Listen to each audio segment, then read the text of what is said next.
Shalom adik-adik, yuk kita akan mulai ibadah kita, tetapi sebelum itu mari kita berdoa, kita satu dalam doa. Terima kasih Tuhan Yesus atas berkat-Mu sepanjang hari ini ya Tuhan. Tiba saatnya kami akan memulai ibadah kami, kiranya Engkau sertai dari awal hingga berakhirnya, biarlah boleh berjalan sesuai dengan seturut kehendak-Mu. Terima kasih Tuhan, ini doa kami dalam nama Tuhan Yesus, haleluya, amin.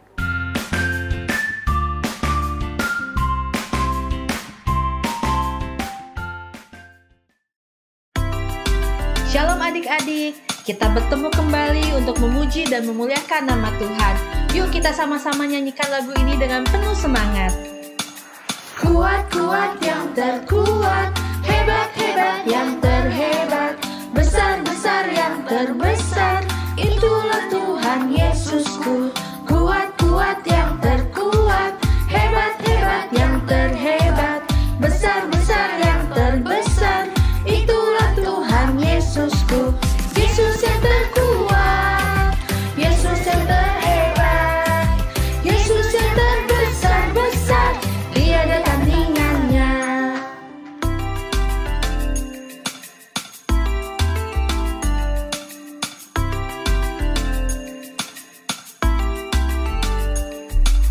Kuat-kuat yang terkuat, hebat-hebat yang terhebat, besar-besar yang terbesar, itulah Tuhan Yesusku.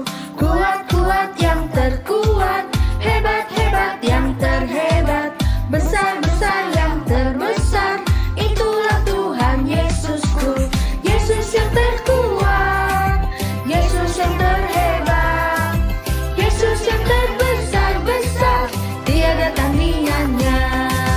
Yesus yang terkuat, Yesus yang terhebat, Yesus yang terbesar-besar, tiada tandingannya.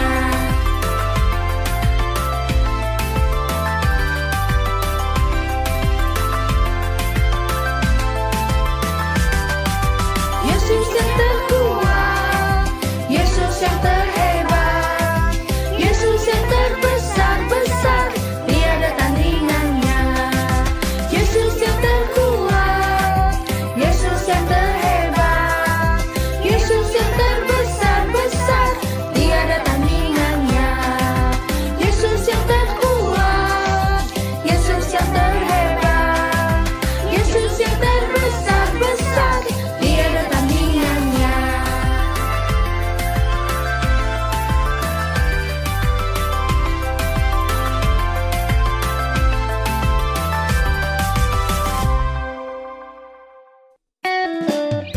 Adik-adik, kakak yakin kalian semua pasti sayang dan cinta sama Tuhan Yesus. Mari kita sama-sama nyanyikan lagu ini bahwa kita sangat sayang dan cinta sama Tuhan Yesus. I love you, Jesus, deep down in my heart. I love you, Jesus, deep down in my heart. Think about deep, deep down, down, deep down in my heart. Talk about deep, deep down, down, deep down in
bersama Tuhan, kita pasti bisa melakukan perkara-perkara yang besar. Kita sama-sama yakin Allah kita Allah yang hebat. Bersama Tuhan kita pasti bisa. Big or small, short and tall, semua dicintainya. Tuhan membuat kita berharga. Bekerja, berkarya, bagi kemuliaannya. Bersama Tuhan aku bisa.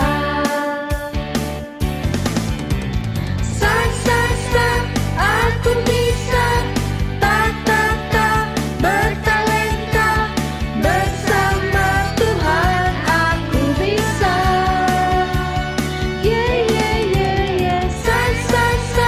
Aku bisa. Takkan berputus asa. Bersama Tuhan aku bisa.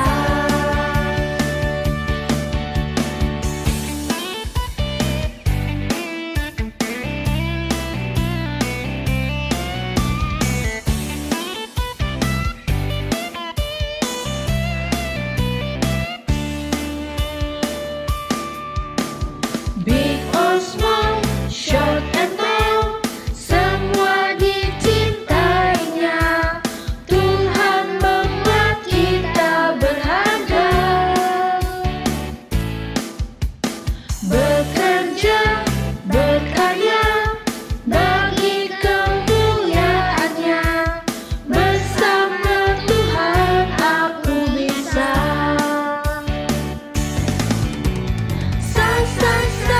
Aku bisa. Tak bertalenta.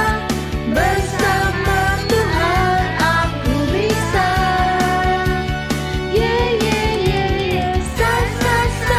Aku bisa. Takkan berputus asa. Bersama Tuhan aku bisa.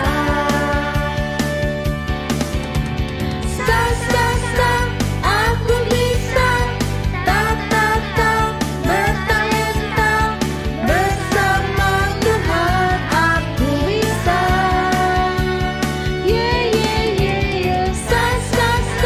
Aku bisa. Takkan berputus asa. Bersama Tuhan aku bisa. Bersama Tuhan aku bisa. Bersama Tuhan aku bisa.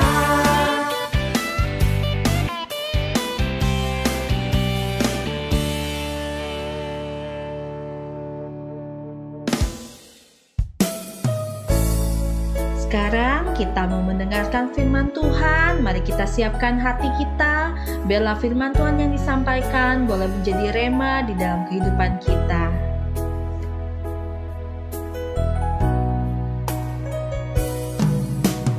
Firman Tuhan ku dengar, ku tanam di hatiku. Ku ingin bertumbuh subur dan berbuah lebat. Yesus, tolong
Mari adik-adik, sebelum kita mendengarkan firman Tuhan, kita satukan hati kita di dalam doa.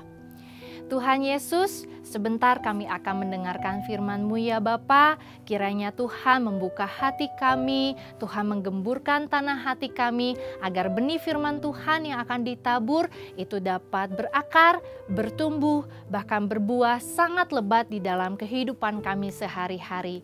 Biarlah kiranya Tuhan juga memberkati kakak pembina yang akan memberitakan firman-Mu, sehingga apa yang menjadi isi hati Tuhan dapat kami terima. Terima kasih ya Bapa, di dalam nama Tuhan Yesus kami telah berdoa dan mengucap syukur.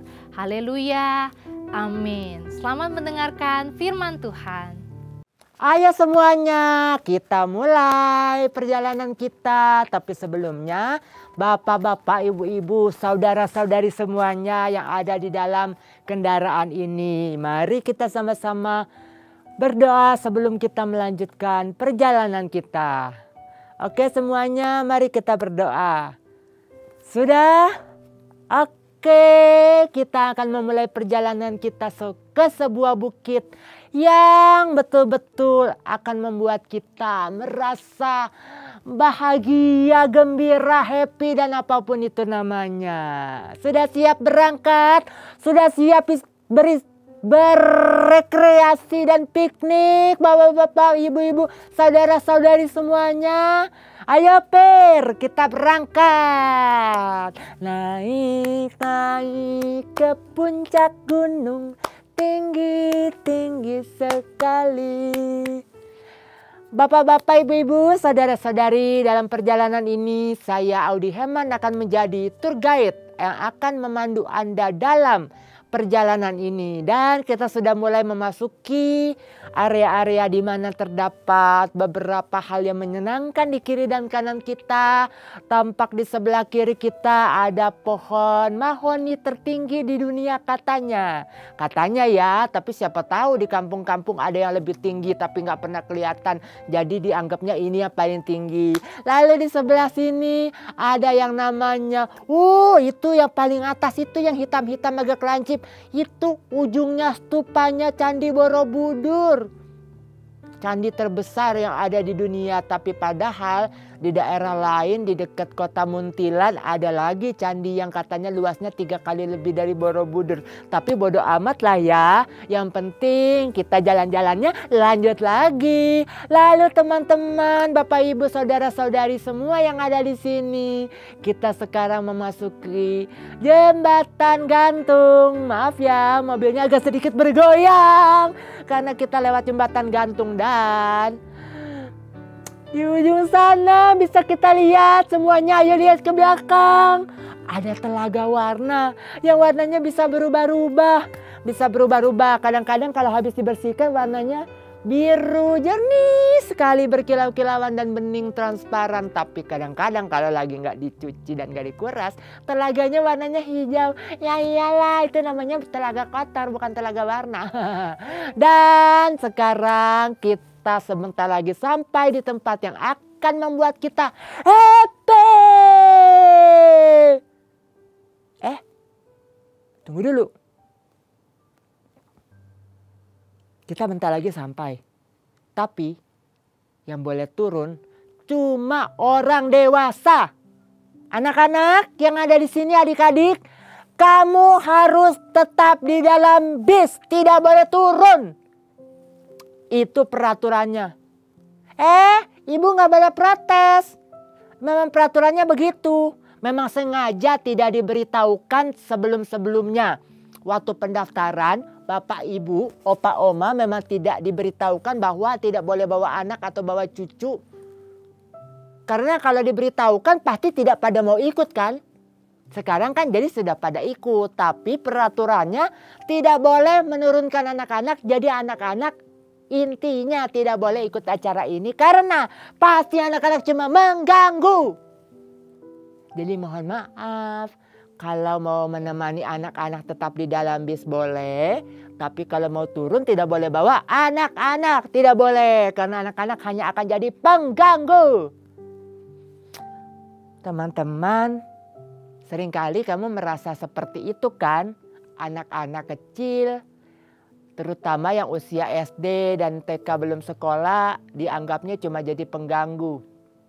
Kalau di ibadah di gereja, biasanya ibadah sekolah minggu atau ibadah anak tidak boleh anak-anaknya dibiarkan keluar kelas atau keluar ruangan sebelum yang ibadah dewasanya selesai. Karena dianggapnya pasti akan mengganggu. Minimal ada satu anak masuk ke ruang ibadah dewasanya teriak, "Mami!"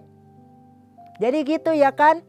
Dan anak-anak itu dalam situasi apapun dianggapnya cuma pengganggu. Anak yang umur 3 tahun dilarang berteriak-teriak di rumahnya, takut dedeknya yang masih kecil bangun dari tidurnya. Anak-anak kecil tidak boleh nonton bioskop kalau tidak didampingi orang tua karena berisik. Anak-anak kecil di ibadah anak harus ditungguin sama pengantarnya atau ada helper namanya, pembina pelayan sekolah minggu yang bertugas ngejagain anak supaya tidak bikin gangguan. Jadi anak kecil itu cuman jadi orang atau manusia yang dianggapnya cuma bikin kacau dan mengganggu. Kalau di rumah ada yang berantakan, gara-gara anak kecil nih.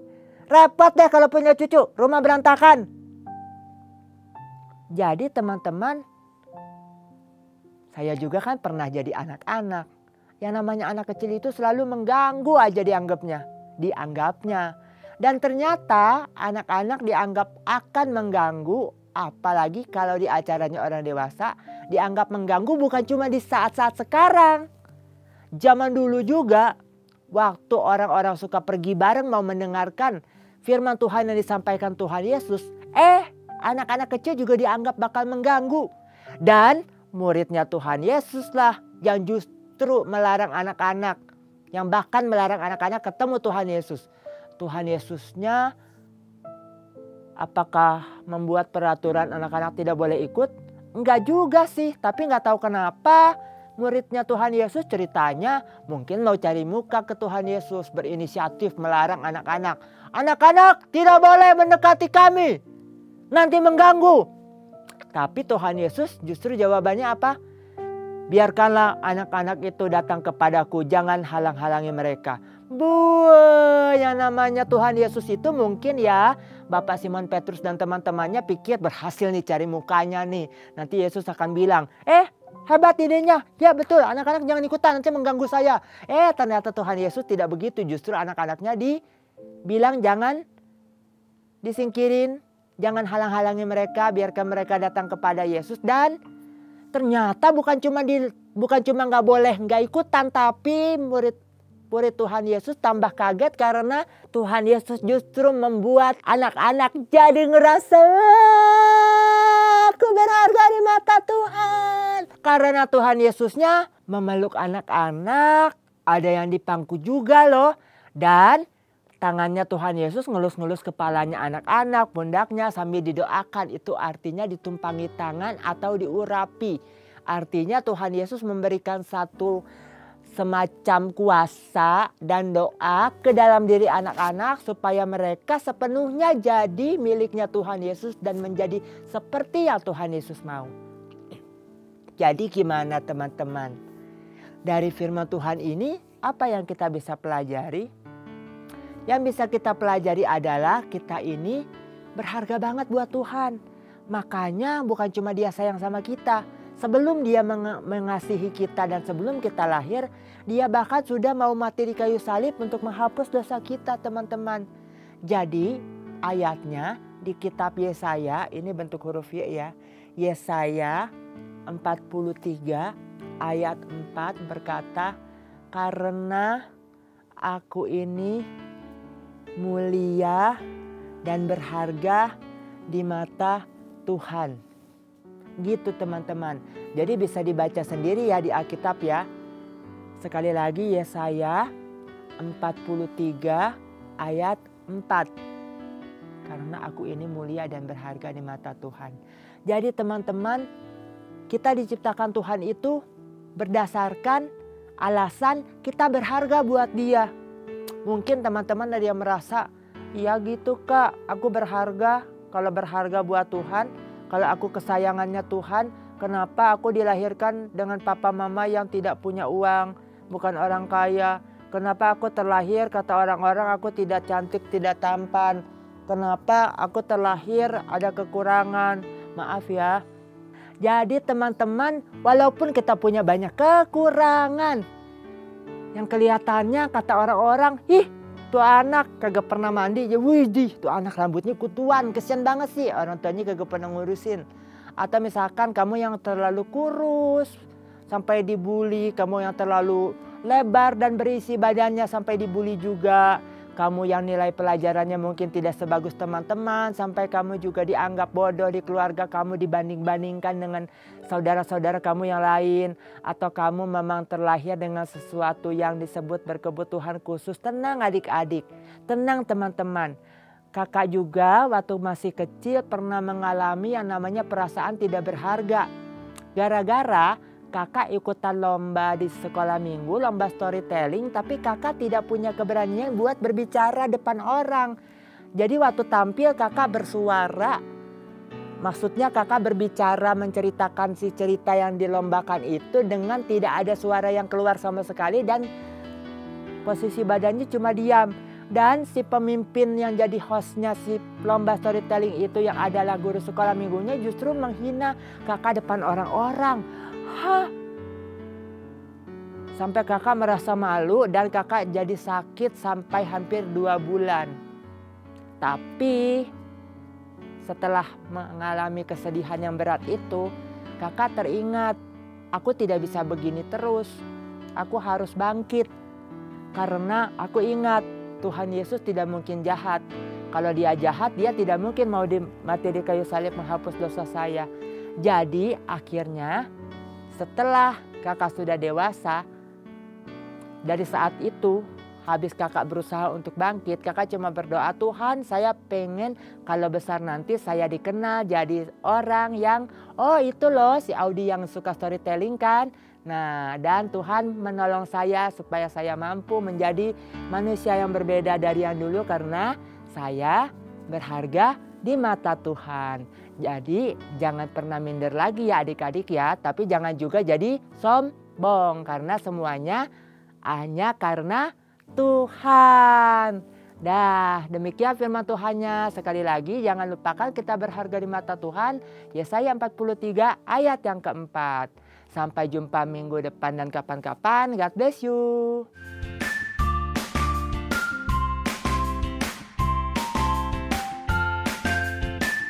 Siapa nih teman-teman yang masih rajin ngerjain gema?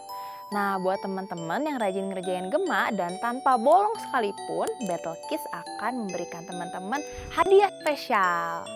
Nah, terus semangat ya ngerjain gemanya. Jangan lupa firman Tuhannya dilakukan di kehidupan sehari-hari. Hai adik-adik, apakah kamu selama beribadah online ini kepikiran mau memberikan persembahan, tapi kantong persembahannya nggak ada? Gimana ya kak? Nah, kamu bisa mentransfer persembahan kamu ke nomor rekening BCA berikut ini. Atau kamu juga bisa men-scan QR Code yang ada di layar ini. Minta tolong mama papa atau kakakmu untuk membantu kamu ya.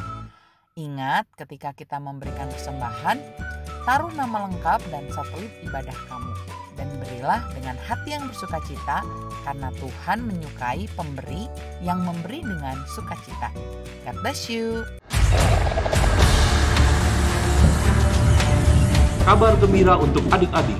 Siapkan waktu untuk Natal Battle Kids. Diadakan secara onsite di GBI Bethel Mekarwangi pada Sabtu 10 Desember jam 9 pagi.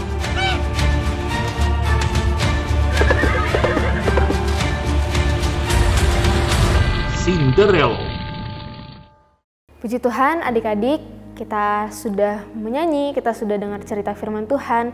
Kita akan menutup ibadah kita, tetapi sebelum itu mari kita satu dalam doa.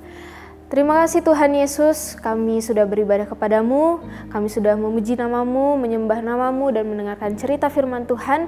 Dan kami akan menutup ibadah kami, biarlah ibadah yang kami lakukan menyenangkan hati Tuhan dan boleh menyenangkan kami semua. Terima kasih Tuhan, berkati kami semua, berkati adik-adik sekolah minggu, berkati guru-guru dan pelayan yang mengambil bagian pada hari ini. Dan kami tutup ibadah kami dalam nama Tuhan Yesus Kristus, haleluya. Amin.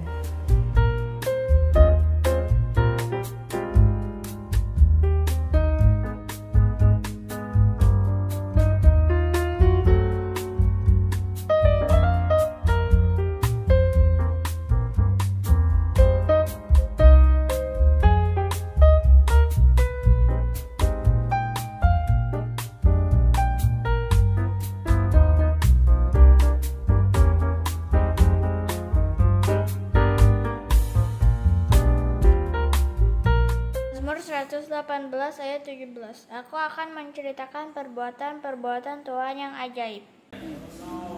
Psalm 118 verse 17. I will declare the words of the Lord. God bless you. Bye-bye. Mazmur 118 ayat 17. Aku akan menceritakan perbuatan-perbuatan Tuhan yang ajaib. Dadah. Mazmur 118 ayat 17. Aku akan menceritakan perbuatan-perbuatan Tuhan yang ajaib. Amin. Terima kasih. Mazmur 118 ayat 7. Aku akan menceritakan perbuatan-perbuatan Tuhan yang ajaib. Mazmur 118 ayat 17. Aku akan menceritakan perbuatan-perbuatan Tuhan yang ajaib. Mazmur 118 ayat 17. Aku akan menceritakan perbuatan-perbuatan Tuhan yang ajaib.